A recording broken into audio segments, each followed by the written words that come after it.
It's already toxic, okay? It's already toxic. Well, at least someone is happy in this town, mutters a grumpy man as he contemplates the beautiful statue. Yes, someone is happy because he is a statue. That's sad. He looks like an angel, said the children in the orphanage. One night a little swallow flies over the city. He is all alone. His friends all flew away to Egypt 6 weeks ago. The swallow stayed behind because he had fallen in love with the most beautiful reed. She was tall and slender, and she moved so gracefully in the wind. Okay.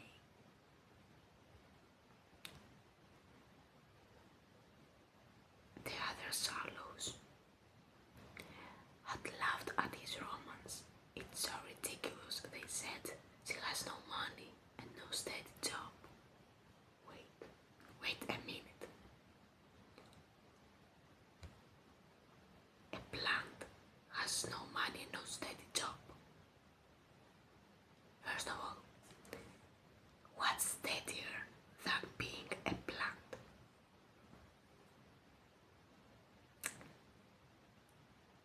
Said the birds also that they fly. Okay. Then autumn arrived. The other birds left for Egypt. And the little swallow began to get tired of his lover. Well, yes, she's beautiful, but does she like to travel? Take her with you. I don't know. He wondered. Of course, my future wife must like to travel. So he asked the reed, will you come to Egypt with me? It will be so much fun. I'll show you the pyramids. But the reed shook her head. Very well, I'll go alone. It doesn't even speak. Of course, she shook the head because of the wind. Maybe she did this.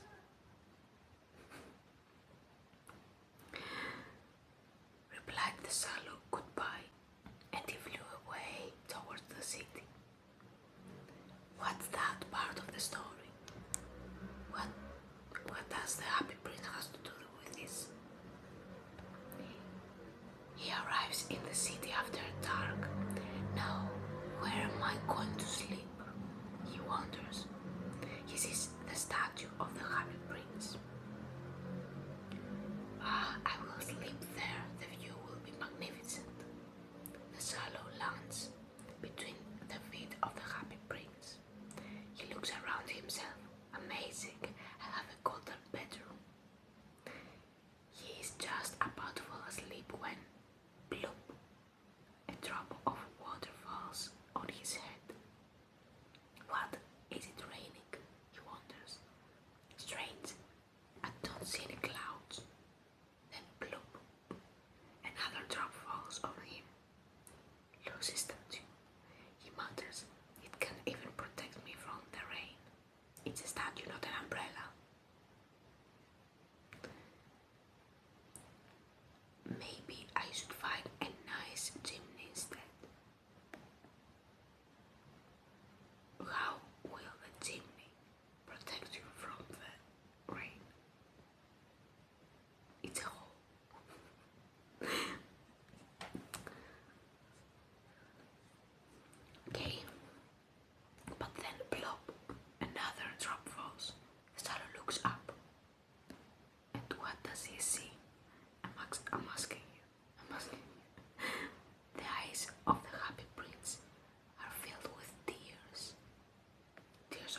says, I lived in Sanssouci. Sanssouci. I don't know how to pronounce it. Palmas. There is no sorrow at Sanssouci. Every night I danced in the great hall. Okay, if every night I was dancing, I would be also happy. So I understand you. During the day, I played with my friends in the garden. Okay, I understand why you were happy. I understand. There was a big wall around the garden, but I never asked what was on the other side. Why would I ask? Everything around me was so beautiful. When I was alive, everyone called me the Happy Prince. And yes, I was happy, if pleasure and happiness were the same thing. But then I died. Okay, if you died, then you died. I mean, no, it wasn't an accident. You just became a statue. No, you just died. I don't know, maybe you became a statue.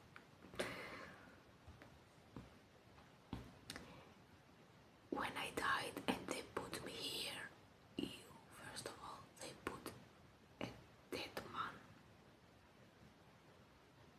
to be a statue. Ew. Disgusting. Now I can see all the sadness and ugliness in my city. My heart is made of lead, but I cannot stop crying. What? He has a heart of lead. I thought he was solid gold, thinks the Salo to himself, but he doesn't say it out loud.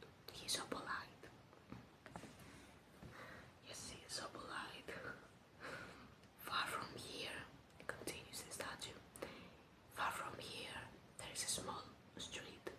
In this street there is a small house. In this house there is a small... One of the windows is open, and I can see a woman. She is sitting at a table. Her face looks tired and worried. Her hands are red and calloused. Calloused. I don't know how to pronounce this word. She is a seamstress, and she is sewing a dress for a wealthy lady. Her little boy is lying on the bed, ill with a fever. He wants oranges, but his mother does not have money to buy oranges. What is she buying then? If you can't buy oranges, then you don't have any food at all in your house. Come on, oranges. Oranges. Also can give him to drink his water from the river. Yes. So they don't have any food in the house. How do they live? Without any food, I mean. All she has is water. I mean, for sure there's bread in the house. So one day, don't buy bread, buy oranges. So the little boy continues to cry. I mean, it's not the oranges, that's what I'm trying to say. It's not that he doesn't see. They, all of them, they don't have oranges in the house. They don't have food at all. That's the reason to be sad, not the oranges. Little Salo, there is a ruby on my sword. Please take it to his mother. I am a statue now. I can't do it myself. I'm sorry I can't, says the Salo. I must fly to Egypt. Don't fly to Egypt today. Just take the ruby. He was ready to sleep. I mean, he was ready to sleep. He wasn't supposed to go to Egypt now.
Is that shadow stupid? I don't understand. It's not a big deal. Just take the ruby and fly 1 minute to the house. Leave it and then go to it and go everywhere you go where you want. I don't like little boys. Don't adopt him. He didn't say adopt him. Little boys throw stones at me. Yes, not this little boy. This exact little boy needs your help and doesn't throw any stones at you. Be an asshole to the little boys. They are big and asshole, not to this. This exact boy isn't. Of course, they never reach me, but who cares? It's very rude. But the happy prince looks sad and the shadow feels guilty. Okay, the shadow feels guilty because the happy prince looks sad, not because he doesn't want to help a boy and his mother. They don't even have food. He doesn't feel guilty because he can help them. He is guilty because the happy prince looks sad.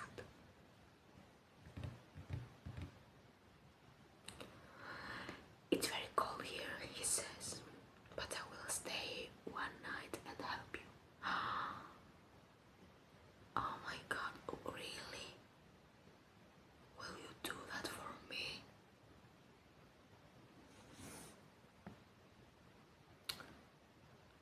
Whatever.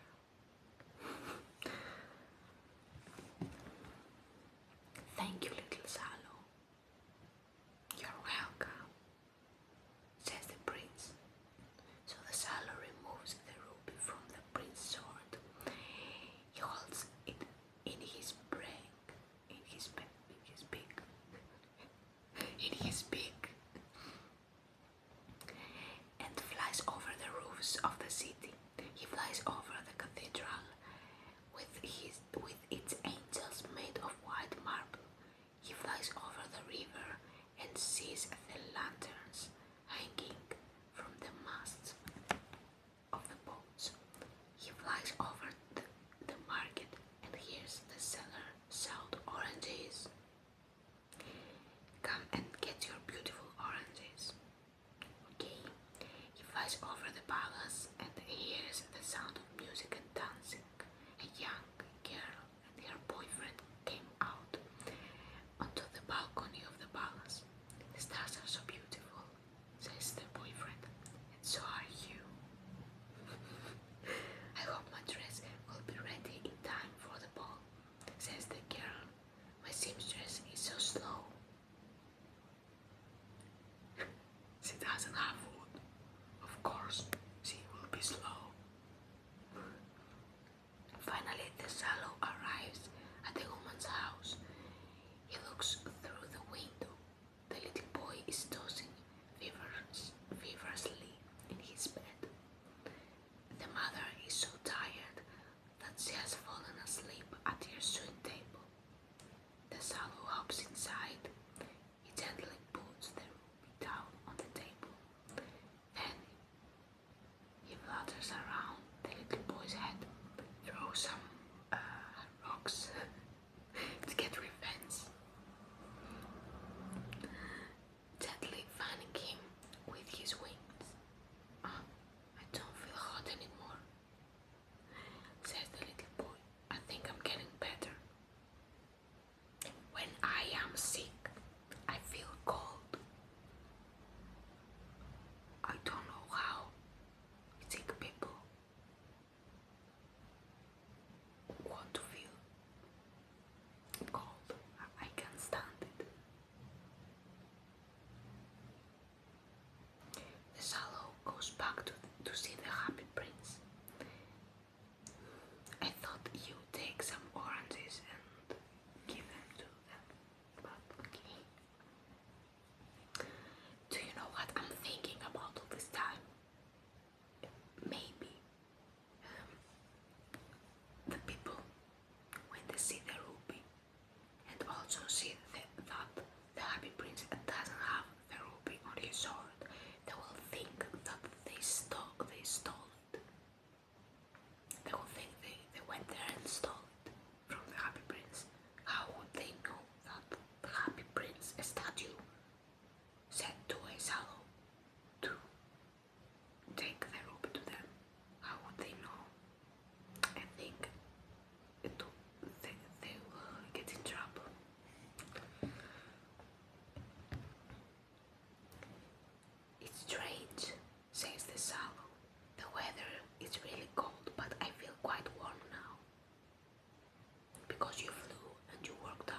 come down to drink on the shore.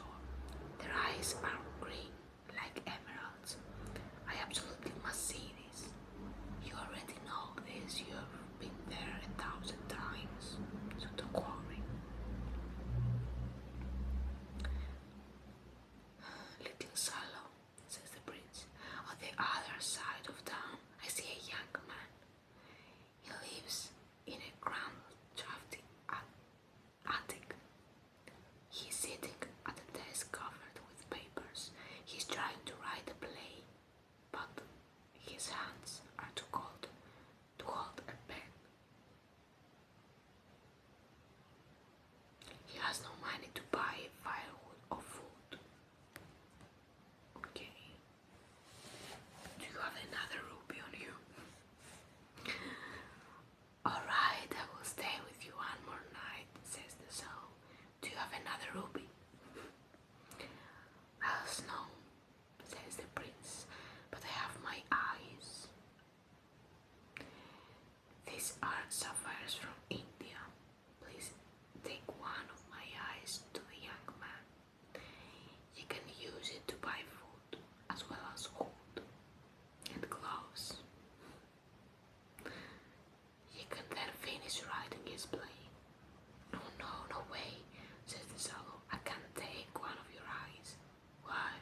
do you care?